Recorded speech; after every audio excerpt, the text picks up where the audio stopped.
Hola, bienvenidos. Buenas noches, ¿cómo están? Como siempre les pido, les voy a pedir de nuevo si pueden, todos los que puedan abrir sus cámaras, por favor, ábranlas para poderles ver, saludarles de manera virtual al menos, pero verles. Y también para poder ver un poquito de sus expresiones cuando estamos compartiendo la palabra. Es importante eso también. Y qué gusto verles entre semana, aunque sea por la pantalla de la compu. Bienvenidos a todos a esta reunión que tenemos de media semana de El Faro, en donde estamos pues estudiando, analizando cosas y reflexionando en lo que la palabra de Dios nos dice, en verdades súper prácticas para nuestra vida. Y como ya hemos comentado en los miércoles, tenemos ya varios miércoles, hoy es el cuarto miércoles en que estamos sacando mucha riqueza de una carta que fue escrita por el primer pastor de la historia, o sea, el primer pastor de la iglesia cristiana, que fue la primera iglesia en Jerusalén. Se llamaba Jacobo, pero que en nuestras Biblias aparece como Santiago, por cuestiones de traducciones y de la cultura y todo esto. Y Santiago fue criado en la casa de Jesús, criado por José como papá, por María como mamá, y bueno, convivió con Jesús y con sus hermanos, con sus hermanas, y fue el primer pastor de la iglesia. Entonces es interesante analizar lo que él enseñaba. Sí, yo creo que si alguien quiere saber como, bueno, ¿qué se enseñaba en la iglesia cuando recién se estableció? Pues hay que leer Santiago. O sea, Santiago era el pastor de la primera iglesia, entonces podemos saber exactamente cómo comenzó todo y cuál era la perspectiva que tenía la iglesia desde un inicio. Entonces, bueno, vamos a iniciar leyendo un versículo en el que nos quedamos la semana pasada. O sea, cerramos la enseñanza de la semana pasada leyendo un pasaje. Vamos a empezar leyendo ahí y luego vamos a entrar de lleno al versículo siguiente. Entonces vamos a estar leyendo en Santiago capítulo 1. Vamos a leer los versículos 16 y 17 y se los voy a leer en varias versiones. Vamos a leer en la versión tradicional que comúnmente yo leo desde la versión Reina Valera 1960, revisión 1960, pero vamos a leer otras versiones para que se nos amplíe la perspectiva de este pasaje y luego entramos de lleno con el versículo 18. Entonces vamos a arrancar leyendo capítulo 1, versos 16 y 17, y luego entramos de lleno con la enseñanza en el versículo 18, continuando en el orden en el que hemos ido desde que iniciamos, que hemos ido versículo a versículo. No siempre será así, pero así ha sido hasta ahorita en esto que arrancamos en Santiago. Vamos orando y entramos de lleno ya con esto. Padre, te damos muchas gracias. Yo te doy gracias por cada uno de los que hoy se están conectando, Señor. Jóvenes, adultos, hombres, mujeres, familias que se están conectando hoy a esta reunión de entre semana del Faro. Te pido, Señor, que a cada uno de nosotros nos hables a través de tu palabra, Señor. Cada uno de nosotros estamos pasando por diferentes circunstancias, tenemos diferentes retos al frente, diferentes proyectos, diferentes emociones, sentimientos, pensamientos, etapas en las que estamos viviendo, pero lo grande de ti, Señor, es que tú eres rico para con todos. O sea, tú puedes ministrarnos a todos en medio de esta reunión, porque tú conoces nuestro corazón, conoces nuestras necesidades y tú tienes la respuesta para cada una de ellas y la guía para cada una de ellas y la solución y la restauración de cualquier situación que nosotros hayamos vivido en el pasado, estemos enfrentando en el presente o vayamos a enfrentar en el futuro. Esa es la ventaja de que tú eres eterno, Señor. Gracias por la vida eterna y gracias por ser nuestro Padre amoroso. En el nombre de Jesús te damos muchas gracias. Amén. Bueno, entonces vamos a arrancar leyendo el último versículo que leímos o el último pasaje que leímos el miércoles pasado, que es Santiago capítulo 1 versos 16 y 17. Y dice así: amados hermanos míos, no erréis. Toda buena dádiva y todo don perfecto desciende de lo alto, del Padre de las luces, en el cual no hay mudanza ni sombra de variación. No voy a explicar mucho porque ya lo explicamos y lo hemos dicho, lo hemos mencionado muchas veces anteriormente, pero sí sentí muy fuerte en mi corazón leerles este pasaje en dos versiones en particular. Yo no sé si están escuchando por allá un ruido o a lo mejor está funcionando muy bien el micrófono de aquí al evitar ruidos, pero están pasando por aquí por afuera fumigando contra el dengue, entonces bueno, se oye mucho ruido acá, pero yo no sé si lo escucharon. ¿Escucharon el ruido? ¿No? Entonces está perfecto el, el que cancela el ruido, la cancelación de ruido de acá, de la Surface. Muy bien, miren lo que dice en la nueva versión internacional. Este mismo pasaje, Santiago 1, 16 al 17. La nueva versión internacional dice, mis queridos hermanos, no se engañen. Toda buena dádiva y todo don perfecto, perdón, toda buena dádiva y toda perfecta bendición descienden de lo alto, donde está el Padre que creó las lumbreras celestes y quien no cambia ni se mueve como las sombras. O sea, interesante. Las sombras o el otro reino sí se mueven, sí cambian, o sea, aparentan ser buenos de repente y hacen cosas malas. O sea, hay un engaño por ahí, el adversario intenta engañar, pero Dios no. Dios siempre es bueno, siempre. Y siempre toda buena dádiva y toda perfecta bendición descienden de Él, de nuestro Padre. Ahora miren la versión Dios habla hoy, ese mismo pasaje, Santiago 1, 16 y 17. La versión Dios habla hoy dice, queridos hermanos míos, no se engañen. Todo lo bueno y perfecto que se nos da viene de arriba, de Dios, que creó los astros del cielo, quien es siempre el mismo. En él no hay variaciones ni oscurecimientos. O sea que Dios nunca está enviando mal. O sea, no hay desviación, no hay sombras, no hay oscurecimientos. O sea, no se equivoquen, no nos equivoquemos. Digamos eso muy claro. Eso es lo que enseñaba el primer pastor de la iglesia cristiana en la historia, el cual se crió con Jesucristo en su propia casa y fue criado por José y por María. Entonces, cuando Jesús enseñaba y decía, cuando ustedes oren, digan así, Padre nuestro. Este es el Padre que Jesús y Santiago platicaron muchas veces, el Padre que Jesús y María platicaron muchas veces, el Padre que Jesús y José platicaron en las sobremesas en la casa de Jesús. Este es el Padre al que Jesús decía que le oremos, Padre nuestro, el que siempre es bueno, el que nunca cambia, el que no tiene oscurecimientos y el que nunca es el causante del mal, del robo, de la muerte, de la destrucción. Miren, algo que se me hace súper importante, dije que no iba a explicar mucho, ¿verdad? Y ya estoy diciendo cosas, pero mientras leía esto, se me hace que interesante cómo introduce esto Santiago en este pasaje. Por ejemplo, en una de las versiones dice mis queridos hermanos. En otra dice, queridos hermanos míos. En la otra versión dice, amados hermanos míos.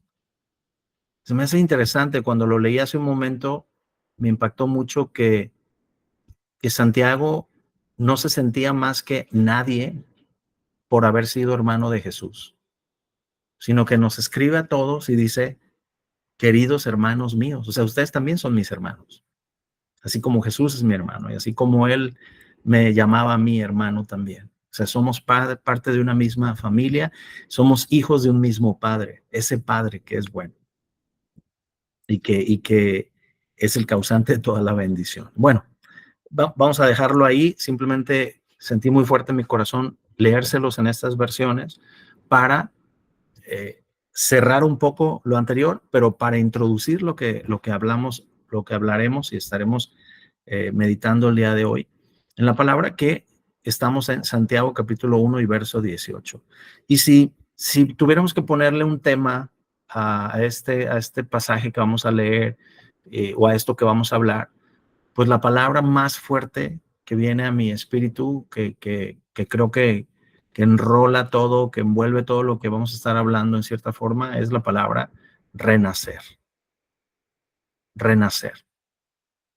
Santiago 1:18. Ahora, esta palabra renacer me recuerda a mí algo que cuando yo estaba en la prepa, y yo no sé si ustedes eran vagos o vagas en cuanto a la forma en que se comunicaban, si eran muy chistosos, o a lo mejor a ustedes les caían gordos los que se hacían los chistosos y echaban carrilla y todo este rollo, ¿no? Pero pues yo me juntaba con muchos chavos bien vagos en este sentido, o sea, en muchos sentidos, pero en este sentido también, en el sentido de que pues éramos bien ocurrentes, siempre teníamos algo chistoso que decir, siempre teníamos una ocurrencia que mencionar en algún momento y a veces pues era pesadita la carrilla y todo eso, pero sabes, cuando uno de nosotros se equivocaba en algo, de repente éramos bien crueles, ¿no? De manera chistosa y todo, pero éramos crueles en lo que decíamos.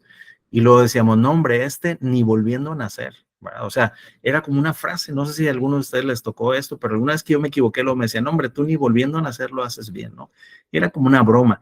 Pero se me hace bien interesante que Dios había tocado ya ese tema, ¿no? En el sentido de que Él habla de renacer.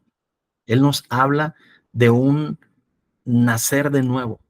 Él nos habla de una nueva oportunidad, porque a veces nosotros pensamos que estamos condenados o encerrados, o a veces orgullosos, a veces no tan orgullosos de la cuna en que nacimos o de la herencia familiar que tenemos o de las limitantes o de las posibilidades que tenemos.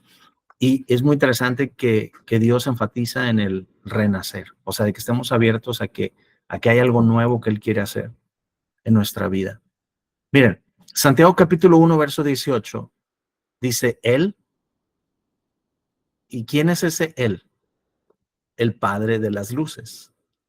Acabamos de leer, el que creó las estrellas, el sol, la luna, el que toda buena dádiva y todo don perfecto descienden de Él. Él, o sea, Dios mismo, nuestro Padre, dice, de su voluntad nos hizo nacer por la palabra de verdad, para que seamos primicias de sus criaturas. Entonces, fíjense aquí algo muy importante. Dice que Dios nos hizo nacer y que esto fue hecho de su voluntad. Y no está hablando de un nacimiento natural, está hablando de haber sido engendrados. Hay otra, de hecho hay otra traducción, otra versión de la Biblia que dice que Él de su voluntad nos ha engendrado. O sea, no está hablando de cuando nacimos naturalmente de nuestro papá y de nuestra mamá. De hecho, en Juan capítulo 1, en el versículo 12, habla acerca de los que le recibimos, o sea, de los que decidimos recibir a Jesús como el Hijo de Dios. Y dice ahí que fuimos engendrados no por voluntad humana, o sea, no por voluntad de varón, no por voluntad de mujer, dice, sino de Dios. Entonces, habla de que Dios nos da la oportunidad de volver a nacer. Ahora, pues hay que agradecer eh, por haber nacido de nuestros padres. Y de hecho hay que honrar a nuestros padres. Algunos de nosotros puede ser que no hayamos conocido a uno de nuestros padres o lo hayamos conocido muy poco, o que lo que hayamos conocido de nuestro padre a lo mejor no es tan buen recuerdo. Ocurre este tipo de cosas. Tristemente ocurre eso muchas ocasiones en las familias. O también puede ser que no hayas conocido a ninguno de tus padres y que eres hijo de crianza de tu abuelita o de un tío o de una tía. Sin embargo, el agradecimiento es porque pues tu mamá y tu papá hicieron algo para que estuvieras aquí de cualquier manera. O sea, hay algo que agradecer. Y a veces habemos personas o hay personas que a lo mejor tenemos mucho más que agradecer o mucho menos. Todo depende de la historia de cada quien. Y está bien, pero lo que estoy hablando y lo que está hablando aquí la palabra de Dios, Santiago dice aquí que Dios de su voluntad nos hizo nacer. Y el contexto está hablando de un renacimiento, de un nacimiento de nuevo, de un volver a nacer. Entonces, Algo muy importante que quiero resaltar el día de hoy y que creo que es algo que en lo que enfatizaba Santiago como pastor de la primera iglesia en Jerusalén y otros, por supuesto, de los ministros de su tiempo y de los apóstoles, los evangelistas, los maestros, los pastores, los profetas, y todo eso está en las escrituras, es que debemos enfatizar en esto. La voluntad de Dios, nuestro Padre, es hacer nacer de nuevo a cada ser humano del planeta. Esa es la voluntad de Dios. Dice aquí, Él de su voluntad nos hizo nacer. Entonces, es muy interesante analizar cuál es la voluntad de Dios en este tema. O sea, ¿por qué es importante mencionar esto? Bueno, porque hay algunas ideas o algunas perspectivas cristianas que enseñan algo que es llamado la predestinación. Hay una doctrina que es conocida como la doctrina de la predestinación. Y en la doctrina o en la enseñanza de la predestinación, lo que se enseña en resumen, claro que es muy amplio y no basta unos minutos para explicar todo lo que la doctrina de la predestinación enseña, pero en un resumen muy rápido, en este tema que estoy tocando el día de hoy, que estamos hablando, que Santiago toca aquí, se enseña que Dios ya decidió desde el principio de los tiempos quiénes van a ser salvos y quiénes no. O sea, ya hay una predestinación de que algunos sí y otros no. Pero a través de la Biblia vemos realmente que la voluntad de Dios es que todos los hombres sean salvos. Esa es la voluntad de Dios. Entonces, la decisión sobre quién es salvo y quién no es salvo no está en Dios. La voluntad de Él es que todos. Esa decisión está en cada ser humano. E igualmente está esa decisión en nosotros, los que ya somos hijos de Dios, está en nosotros el decidir o no compartir, dar la oportunidad a otros de que nazcan de nuevo. Nosotros lo decidimos cuando estamos en el súper, cuando nos subimos a un taxi, cuando platicamos con un amigo, cuando usamos nuestras redes sociales, en cada una de nuestras palabras, acciones y nuestra convivencia, nosotros estamos tomando decisiones de si le damos la oportunidad o no a las personas con las que nos cruzamos, con las que platicamos, con las que convivimos, con compañeros de trabajo, con amigos, con familiares. Está en nuestras manos. Ya no está en manos de Dios. Estuvo en manos de Dios y Dios tomó la decisión de tomar un cuerpo humano en Jesucristo, venir, hacerse hombre, un ser humano, morir en la cruz, resucitar de entre los muertos, pagar el precio del pecado. Y luego nos envió a nosotros y nos dijo, a quienes ustedes les retengan sus pecados, les serán retenidos. Y a quienes ustedes les permitan que sus pecados sean perdonados, les serán perdonados. O sea, él dijo, yo ya hice mi parte, ahora les toca a ustedes hacer la suya. Vayan y prediquen el evangelio a toda criatura. Entonces, está en nuestras manos el compartir. Y luego después, está en manos del que nos escucha tomar la decisión. O sea, esa ya no es tu responsabilidad o mía. Tu responsabilidad y la mía es compartirlo, dar un buen testimonio, testificar lo que Dios ha hecho en nuestra vida a alguien más.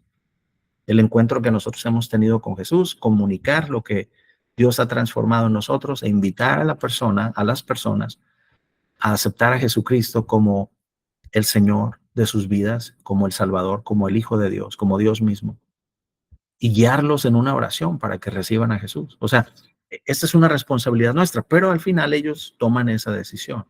Dios ya tomó la suya. ¿Cuál es la decisión de Dios? Su voluntad es hacernos nacer de nuevo. Su voluntad fue ya perdonar todos nuestros pecados, pero respeta nuestra decisión de aceptarlo o no. Pero nos ha llamado a nosotros a comunicar esa verdad. Ahora, ¿por qué podemos decir esto? ¿Por qué podemos decir que Dios no decidió con anterioridad ya quién va a ser salvo y quién no? Y por supuesto que hay algunos versículos que quienes creen en esta doctrina de la predestinación pues utilizan. Hay un versículo aquí, un versículo allá, pero cuando hablamos del contexto general, desde Génesis capítulo 1 hasta Apocalipsis 22, podemos encontrar mucho más fundamento para entender que Dios ha dado libre albedrío a los seres humanos para tomar la decisión.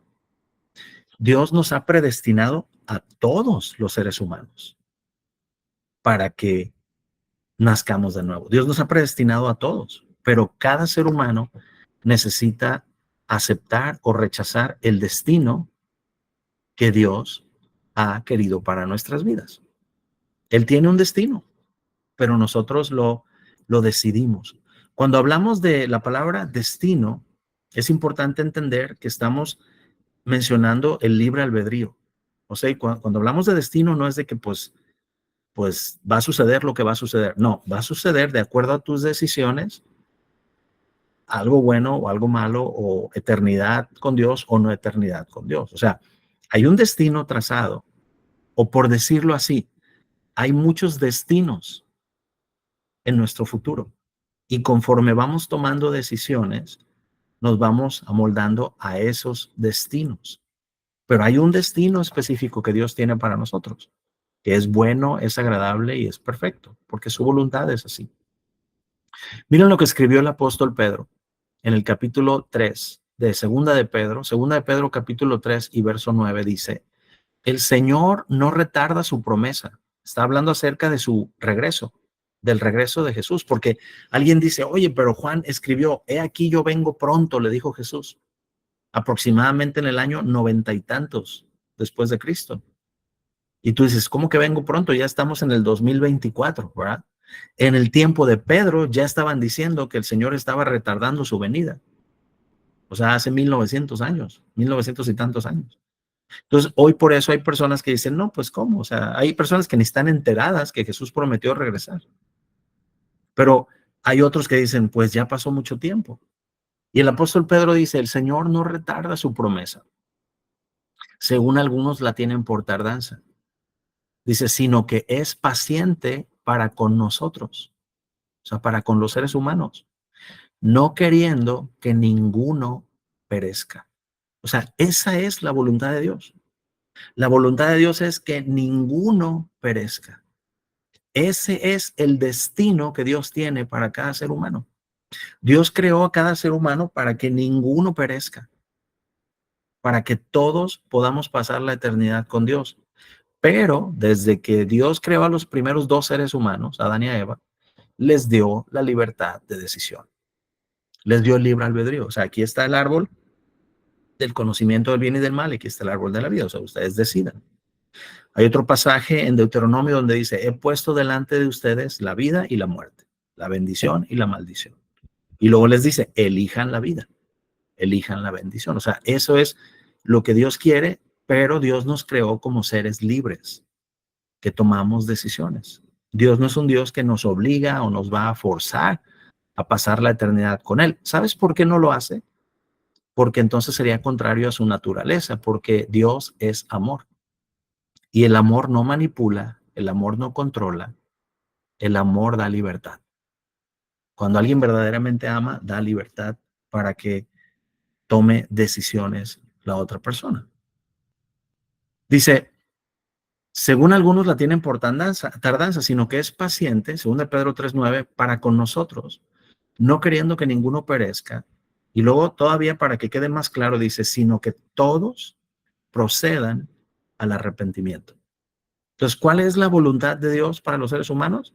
Que ninguno perezca, sino que todos procedan al arrepentimiento. La palabra arrepentimiento es la palabra que fue traducida como arrepentimiento en el griego original, es la palabra metanoia, que significa cambiar de mentalidad, cambiar de manera de pensar y cambiar de la actitud de nuestro pensamiento. Entonces, Dios quiere que todos procedamos, todos los seres humanos, a un cambio de mentalidad, a una manera diferente de pensar. O sea, que decidamos creer que Jesucristo es el Señor y que Dios lo resucitó de entre los muertos para que no perezcamos y que procedamos a cambiar nuestra manera de pensar y decidir creer en Dios. Esa es la voluntad de Dios. Algunas personas preguntan, ¿y entonces para qué creó Dios el infierno? Si Dios es tan bueno y si Dios ama tanto a la humanidad, ¿para qué creó Dios el infierno? Bueno, la respuesta es muy clara. Jesús lo enseñó, nomás que a veces no investigamos para saber qué dijo Jesús acerca de las cosas o qué dice la Biblia. Es importante que la Biblia se responda a sí misma. Esto es algo muy importante.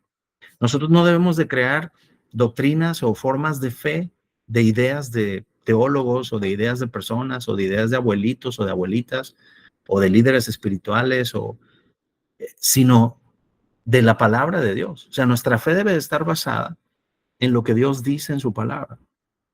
Y entonces la pregunta de ¿para qué Dios creó el infierno entonces, si es tan bueno? ¿Y por qué va a mandar personas al infierno? Bueno, número uno, Dios no va a mandar personas al infierno. Y número dos, Dios no creó el infierno para personas. Eso no era el propósito del infierno. Jesús enseñó en Mateo, capítulos 24 y 25, Jesús enseñó claramente que el infierno fue creado para el diablo y sus ángeles. El infierno no fue creado para seres humanos. Alguien diría, ¿y entonces por qué van a ir ahí algunos? Pues porque deciden seguir al diablo y a sus ángeles. ¿Me explico? O sea, deciden seguir la mentira del diablo y sus ángeles y entonces van a ese destino. Pero no porque Dios creó ese lugar para ellos, sino que Dios creó el cielo y la eternidad y el amor y la bondad y la bendición y todo para todos los seres humanos. Y creó el infierno para el diablo y sus ángeles.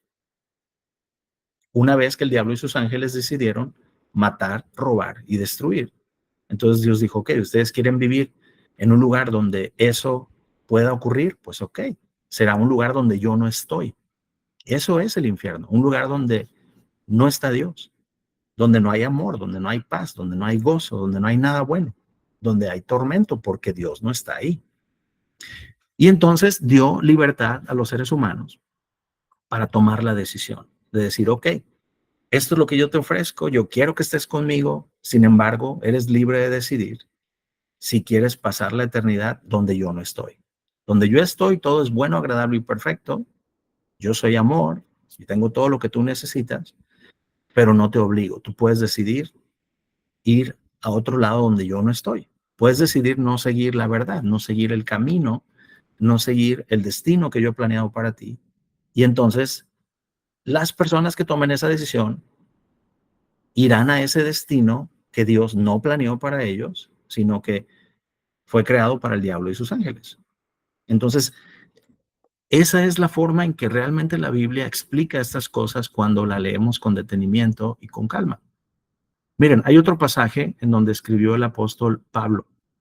Lo que leímos ahorita lo escribió Pedro, lo que leímos anteriormente lo escribió Santiago y lo que mencioné hace un momento de que el infierno fue creado para el diablo y sus ángeles lo escribió Mateo. Está entre los capítulos 24 y 25 en todo ese contexto. Y veamos qué le escribió el apóstol Pablo a Timoteo.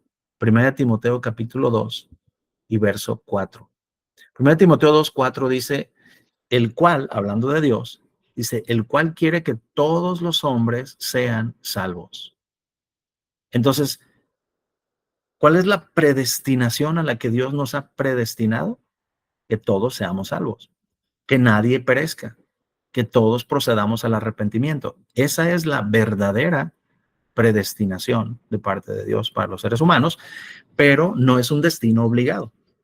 Es un destino al que Dios da opción a los seres humanos de tomarlo o no tomarlo. Dice, el cual quiere que todos los hombres sean salvos y vengan al conocimiento de la verdad. Entonces, esa es la voluntad de Dios. Hay otros versículos que afirman esto, pero estos son de los más contundentes, algunos de los más contundentes que hay muy claramente que lo expresan así. Ahora, lo que iniciamos leyendo en Santiago 1:18 es que Dios nos hizo nacer. Y estamos hablando de un nuevo nacimiento o de un renacer, de ser engendrados por Dios. No es un asunto de ser engendrados por nuestro papá y por nuestra mamá. No estamos hablando de un nacimiento natural, sino de un nacimiento espiritual y eterno. Pero ¿cómo sucede esto? ¿Cómo ocurre? Es una buena pregunta.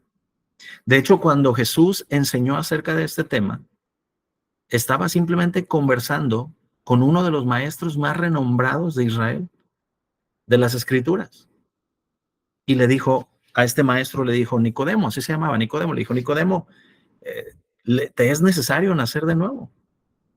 Y Nicodemo pues se rascó la cabeza y dijo, pero ¿cómo puede ocurrir eso? O sea, ¿cómo puede un hombre siendo viejo entrar en el vientre de su mamá y nacer otra vez? Y Jesús le explicó que estaba hablando de un nacimiento espiritual, pero ¿cómo ocurre este nacimiento espiritual? ¿Cómo Dios puede lograr que un ser humano nazca de nuevo? Bueno, eso nos lo responde Santiago mismo en ese mismo versículo. En el capítulo 1 y versículo 18, Santiago dice que esto ocurre por la palabra de verdad. O sea, dice, Él nos hizo nacer de su voluntad, Él de su voluntad nos hizo nacer por la palabra de verdad. O sea, la palabra de verdad, de la verdad, es la que nos hace nacer. Pero, ¿cuál es la palabra de verdad? Bueno, Jesús dijo en Juan 14:6, dijo, yo soy el camino y la verdad y la vida. Entonces, por la palabra de verdad, y Jesús dice, yo soy la verdad, entonces, por Jesús y por la palabra de Dios, porque Jesús luego afirmó que también la palabra de Dios es la verdad. Jesús lo dijo esto en Juan 17:17. Él orando al Padre dijo, santifícalos en tu verdad. Y luego dijo, tu palabra es verdad, refiriéndose a las escrituras, refiriéndose a lo que había escrito, había sido escrito, ordenado por el Padre, ordenado e inspirado por el Espíritu Santo. Jesús le da un valor a las escrituras del Antiguo Testamento como la palabra de Dios. Él llama a la escritura, la llama la palabra de Dios. Y igualmente les dijo a los apóstoles que cuando viniera el Espíritu Santo, Él les iba a revelar toda justicia y toda verdad. Entonces ellos escribirían porque el Espíritu Santo les recordaría todo lo que Jesús había hablado. Y entonces Mateo y Juan escribieron el Evangelio porque el Espíritu Santo les recordó lo más importante de todo lo que Jesús había dicho. No les recordó todo, o les recordó todo y les dijo que si escribieran y que no escribieran. Porque Juan dice, si escribiéramos todo lo que Jesús hizo, no alcanzarían los libros, o sea, porque fue demasiado, pero entonces escribieron lo que el Espíritu Santo les dijo que era súper importante que dejaran escrito. Entonces Jesús dijo, yo soy el camino y la verdad y la vida, pero no solamente dijo eso, sino que en ese mismo versículo, Juan 14:6, dijo, nadie viene al Padre sino por mí. O sea, yo soy el camino, la verdad y la vida. Y dijo, nadie viene al Padre, o sea, al Dios de la Biblia, al Padre de Jesucristo. Nadie puede venir a Dios, el Padre de Jesucristo, si no es por Jesús. O sea, ni por Buda, ni por Mahoma, ni por un montón de buenas obras, ni por Krishna, ni por la meditación, ni por el yoga, ni por lo que tú me digas, ni por ningún santo, por más santo que haya sido en su vida, no es el camino. O sea, ni Santiago, ni San Pedro, ni San Juan, ni María, la Virgen María, ni Mahoma, ni Buda, o sea, ni nadie. O sea, el camino es Jesús. Él dijo, nadie viene al Padre si no es por mí. Yo soy el camino, yo soy la verdad, yo soy la vida. Entonces no hay otro camino, no hay otra verdad, no hay otra vida eterna, solamente Jesús. Entonces, ¿cómo es que Dios nos hace nacer? ¿Cómo es que el Padre nos hace nacer? A través de el camino, a través de la verdad, la palabra de verdad, a través de la vida eterna que Él trae, que está en Jesús. Eso es algo súper importante. Santiago lo está enseñando, el primer pastor de la iglesia cristiana. Jesús entonces es muy claro en las escrituras. En varios pasajes Jesús identificó a la Biblia como la palabra de Dios. Jesús habló acerca del libro de Daniel, Jesús habló acerca de los libros que escribió Moisés, Génesis, Éxodo, Levítico, Deuteronomio. Jesús habló acerca de lo que escribió Isaías, Jesús habló acerca de lo que escribió Jeremías. O sea, Jesús mencionó todos estos escritos que están hoy en lo que está compilado como el Antiguo Testamento. O sea, Jesús creía y afirmó públicamente que de Génesis a Malaquías es la palabra de Dios. Cada uno de esos libros fueron afirmados por Jesús y por los escritores del Nuevo Testamento, los discípulos de Jesús y los discípulos de Jesús. Entonces, por eso es que podemos confiar que la Biblia es la palabra de Dios. No son simples escritos, no son simples cartas, es la palabra de Dios, o sea, fue inspirada por Dios. Dios quería que todo esto se escribiera y que quedara ahí plasmado y que nosotros pudiéramos de ese libro, de esa palabra, aprender y basar nuestra fe.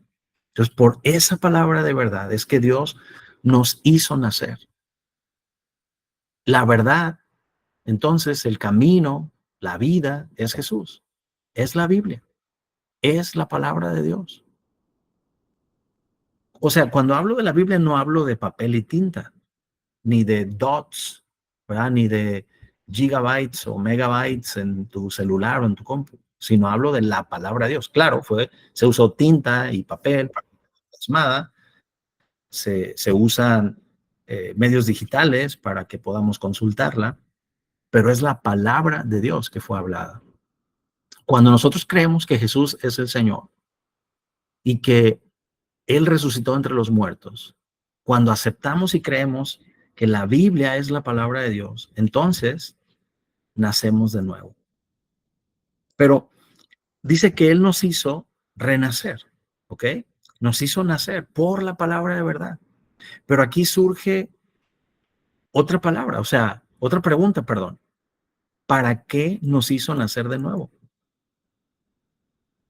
O sea, ok, Él nos hizo nacer por la palabra de verdad, pero ¿para qué? A mí me gusta mucho, mucho esto en la palabra de Dios, me gusta mucho esto de Dios, de que Dios no hace las cosas simplemente por hacerlas. O sea, a veces simplemente, claro, tenemos que oír, creer, obedecer y caminar en lo que Dios dijo y ya, pero tenemos una gran ventaja de tener un Dios que está vivo, que piensa, que habla, que es sabio, que es inteligente y que no es un rollo de reglas y religión y que simplemente lo tienes que hacer porque es un dogma de fe y porque es una fe ciega. No, o sea, Dios no es así, sino que a mí me encantan los para qué de Dios. O sea, Dios te dice que hagas algo, pero siempre te explica para qué. Todo en Dios tiene propósito. Todo lo que Dios nos indica, todo lo que Dios nos guía, todo lo que Dios nos habla, tiene propósito. O sea, ¿para qué nos hizo nacer?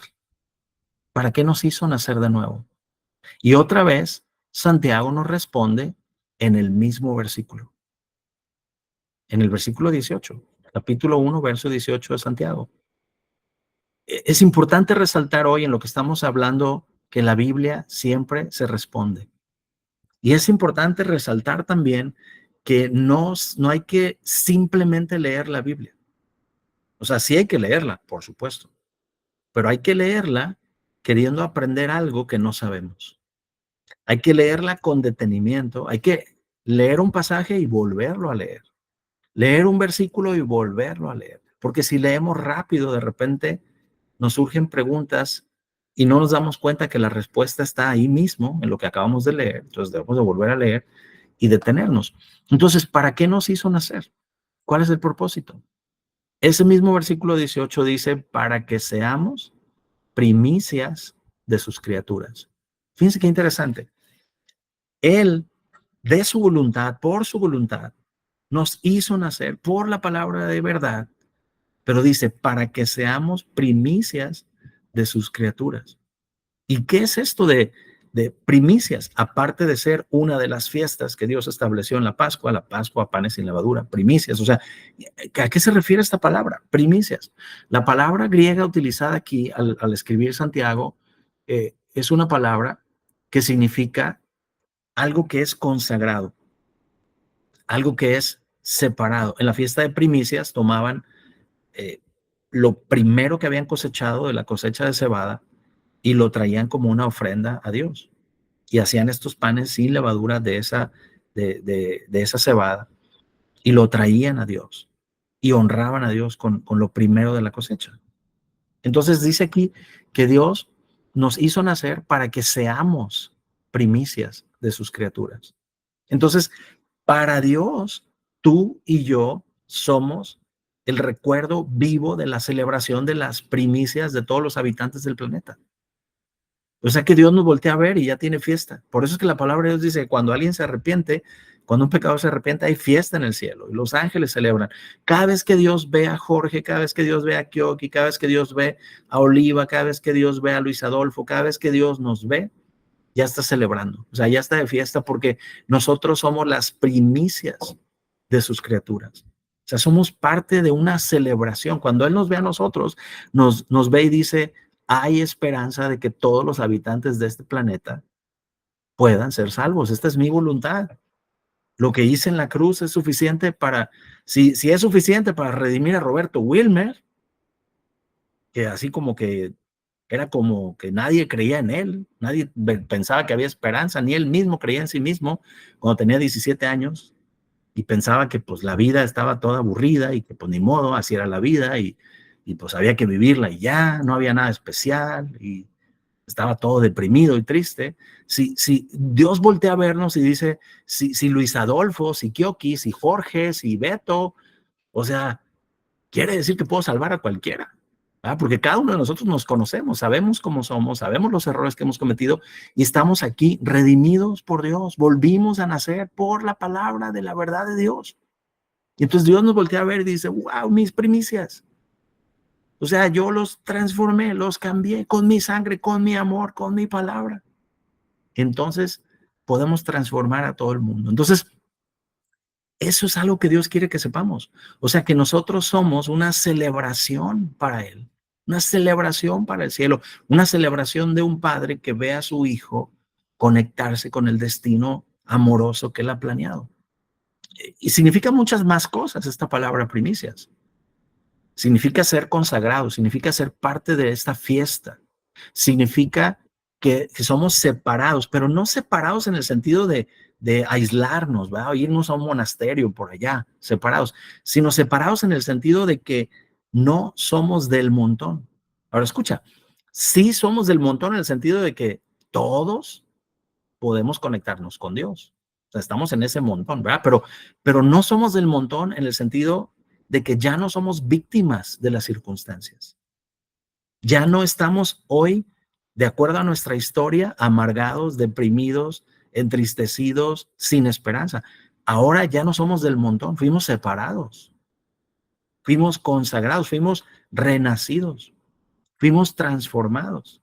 Somos una muestra de que Dios puede hacer milagros en la vida de las personas.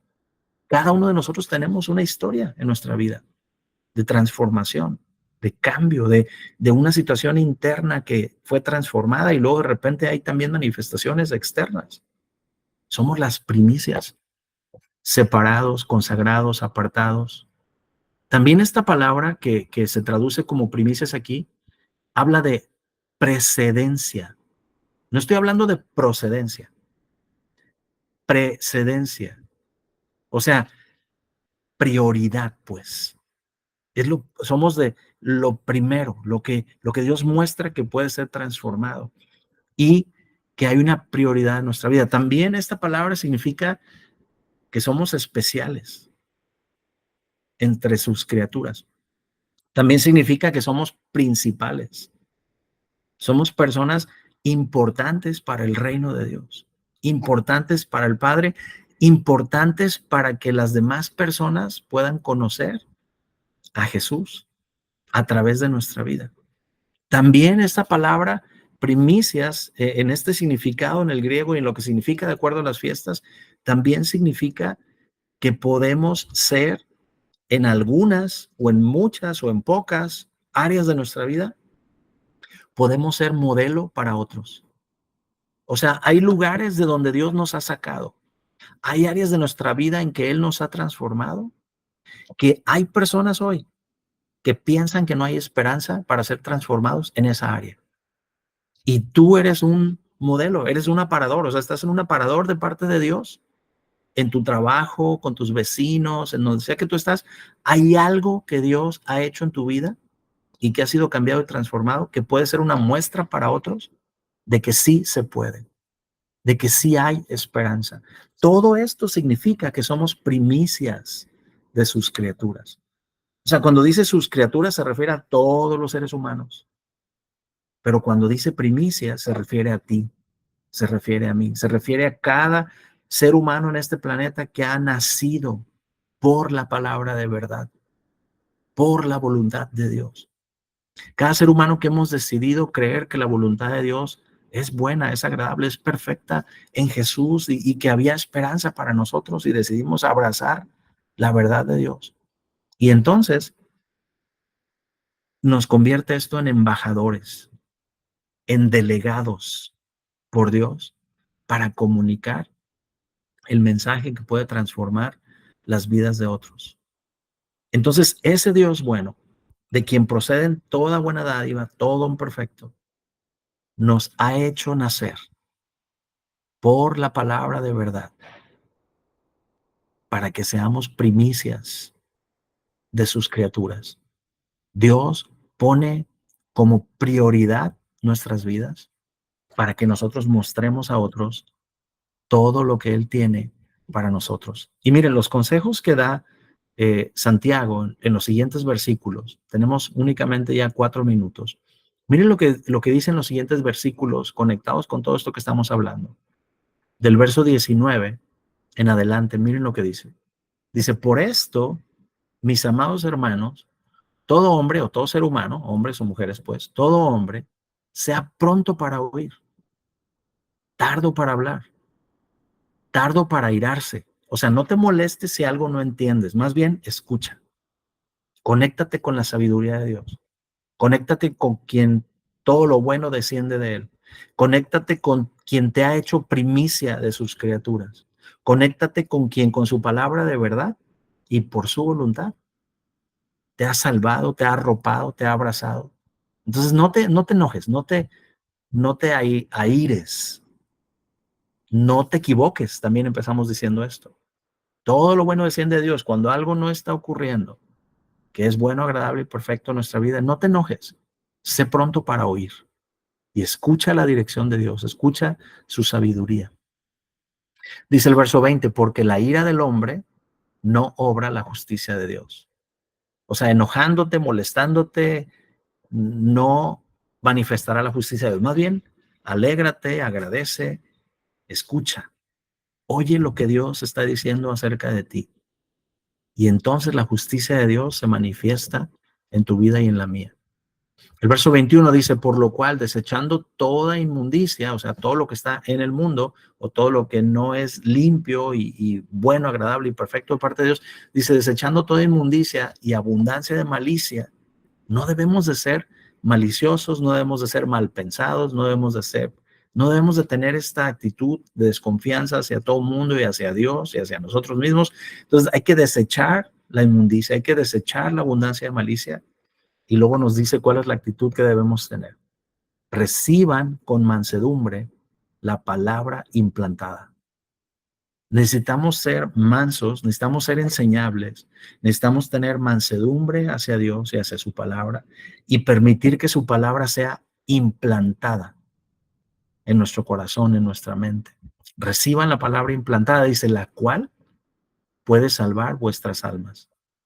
O sea, puede salvarnos de estar pensando equivocadamente, puede salvarnos de caer en emociones tóxicas, en sentimientos que nos atrapan en cosas que no son parte de la voluntad de Dios para nuestra vida.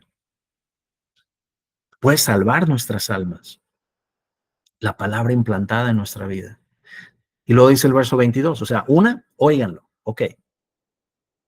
Desechen la inmundicia y la maldad, oigan la palabra implantada. Y esto puede salvar sus almas.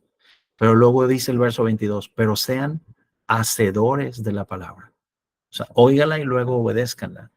Dice, y no tan solamente oidores. O sea, sigue avanzando. Oír es un gran avance, oír con mansedumbre. Pero Dios dice, no se queden nada más ahí. Esa palabra que los hizo nacer, esa palabra de verdad, síganla oyendo y no solamente la oigan, pasen a la otra etapa, obedézcanla. Sean hacedores de la palabra. Dice, sean hacedores de la palabra y no tan solamente oidores. Y luego dice, engañándoos a vosotros mismos. ¿Recuerdan lo que iniciamos diciendo? Santiago dijo, hermanos, no erréis, no se engañen. Toda buena dádiva, todo don perfecto, descienden de lo alto. Entonces dice, no se engañen a ustedes mismos. Tengan claro esto y sepan que al hacer la palabra de Dios, pueden experimentar toda buena dádiva y todo don perfecto. No se engañen, o sea, la voluntad de Dios es buena, es agradable y es perfecta. Caminen en ella y experimenten su bondad. Han nacido a un nuevo reino, a un nuevo Padre, a un nuevo destino que Dios tiene para nosotros. Miren el verso 23. Dice, porque si alguno es oidor de la palabra, pero no hacedor de ella, este es semejante al hombre que considera en un espejo su rostro natural, porque él se considera a sí mismo y se va, y luego olvida cómo era. Entonces, que no se nos olvide cómo somos. Somos primicias de sus criaturas. Somos nacidos de nuevo. Somos hijos de un Padre del cual desciende toda buena dádiva y todo don perfecto. Que no veamos la palabra, que no veamos sus promesas y luego nos olvidemos. No se nos olvide quiénes somos y cómo somos. Veámonos en el espejo de la imagen a la cual fuimos hechos, la imagen de Dios, y caminemos en esa paternidad de Dios sobre nuestras vidas. Miren el verso 25. Con esto terminamos. Dice, mas el que mira atentamente en la perfecta ley, o sea, y no está hablando de la ley del Antiguo Testamento como un montón de mandatos, sino de la ley de cómo funciona el reino de Dios, de lo que está establecido por parte de Dios, de el fruto del Espíritu, dice, contra lo cual no hay ley, o sea, no hay una ley que pueda oponerse o que pueda detener lo que ocasiona el fruto del Espíritu, pues. Dice, mas el que mira atentamente en la perfecta ley, o sea, la ley de Dios, la ley del fruto del Espíritu, la ley de las promesas de Dios, dice, la ley de la libertad, y persevera en ella. ¿Cuál es esa ley de la libertad? La libertad que tenemos de elegir el destino que Dios tiene para nosotros.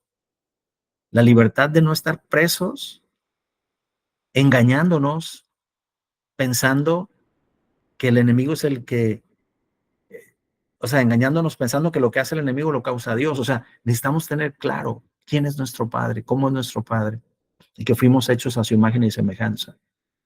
Caminar en esa libertad, dice, y persevera en ella, no siendo oidor olvidadizo, sino hacedor de la obra, dice, este será bienaventurado en lo que hace. Otra vez, vean, nos encontramos una y otra vez en estas últimas semanas con la palabra bienaventurado, Macario, ¿verdad? Supremamente bendecidos. Entonces, qué importante meditar en todo esto que estamos hablando. Y qué importante es que no nos olvidemos de quiénes somos, de la imagen que vemos en Cristo Jesús sobre nuestra vida, del Padre que tenemos, de las promesas que Él nos ha dado. ¿Qué debemos de hacer para que no olvidemos? Volver a meditar en lo mismo, volver a escuchar lo mismo, que es la palabra de Dios, volver a agradecer a Dios por lo mismo, volver a adorarlo, o sea, estarnos conectando de manera constante. Y sabes, Dios nos expresó eso de una manera muy contundente. Ya no es un asunto de ir al templo, sino que ahora Dios nos hizo el templo. Ahora Dios vive en nosotros, su palabra es implantada en nosotros. Entonces hay que meditar constantemente en lo que dice la palabra de Dios sobre nuestras vidas y no olvidarlo. Y alegrarnos en ello sabiendo que nos hizo nacer por su palabra de verdad. Entonces, ¿cómo podemos disfrutar de todo lo que esta nueva vida que Dios nos ha dado está disponible para nosotros? Meditando en su palabra de verdad, hablando su palabra de verdad, cantando su palabra de verdad, alegrándonos en su palabra de verdad y ordenando, decretando, hablando que las circunstancias que estén a nuestro alrededor necesitan someterse a la palabra de verdad, así como nosotros sometemos nuestra vida a la palabra de verdad. Y al final, todo tendrá que irse enfocando hacia ver esas manifestaciones en nuestra vida. Y bueno, así vamos a concluir el día de hoy. y yo sé que la palabra de Dios que ha sido implantada en ustedes da fruto al 30, al 60, al 100 por uno, en todas las áreas, en todos los ámbitos de sus vidas, de sus familias, de sus casas, de sus trabajos, de su mente, de su salud, de todas las áreas de nuestra vida. El poder de la palabra de Dios es muy, muy importante. Jesús dijo, las palabras que yo hablo son espíritu y son vida. Entonces yo sé que aunque estamos remotamente y virtualmente, esa palabra está haciendo un trabajo en sus corazones. Y como dijo el centurión, Señor, no tienes que entrar en mi casa, solamente di la palabra y mi siervo será sanado. Entonces hoy yo estoy acá en mi casa y cada uno de ustedes están en su casa y no tengo que estar ahí. Y Jesús mismo no tiene que estar ahí, Él está sentado a la diestra del Padre, pero su palabra es hablada y el Espíritu Santo la activa en cada una de sus familias, de sus vidas, y es espíritu y es vida para cada uno de nosotros.